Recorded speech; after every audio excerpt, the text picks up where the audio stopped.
నువ్వు దీనికే ఉన్నావురా, చదివేలేదు ఏం లేదు. Hey hello guys, welcome back to my channel. This is Yashwant Kumar vlogs. పొద్దున్న లేవగానే మమ్మీ టిఫిన్ తేమని చెప్పింది గైస్. అందుకని టిఫిన్ తీయడానికి వెళ్తేనేమో టిఫిన్ షాపే బంద్ ఉంది గైస్ అక్కడ. అలాగే ఉట్టి చేతులతో వెళ్ళొద్దు కదా అని చెప్పి కేజీ చికెన్ అయితే ఇంటికి తీసుకెళ్ళాను గైస్. మా దోస్తు గానికి ఎవరితోనరా చాటింగ్ చేస్తున్నావు అని అడిగితే చూడండి గైస్, ముఖం కిందేసి ఎలా చాటింగ్ చేసుకుంటూ కూర్చున్నాడు. ఏమిటి సిగ్గుపడుతున్నారా?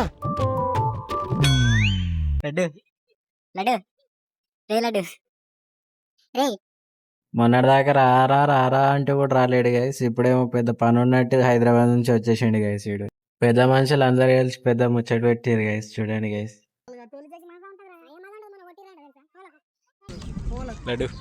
నువ్వు దీనికే ఉన్నావురా, చదివేలేదు ఏం లేదు.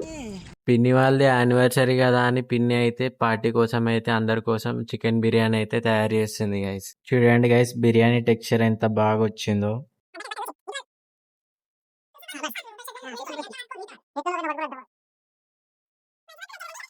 కేక్ కటింగ్ అయితే అయిపోయింది గైస్. ఇప్పుడైతే బిర్యానీ టేస్ట్ అయితే చూద్దాం గైస్ ఎలా ఉందో.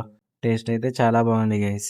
30 days ఛాలెంజ్ బ్లాగ్ లో డే 9 ఎలా ఉందో కామెంట్ సెక్షన్ లో కామెంట్ చేయండి గైస్. అలాగే ఇటువంటి మరిన్ని రీల్స్ కోసం మన పేజ్ ని ఫాలో అయ్యి సబ్స్క్రైబ్ చేసుకొని లైక్ షేర్ అయితే చేయండి గైస్.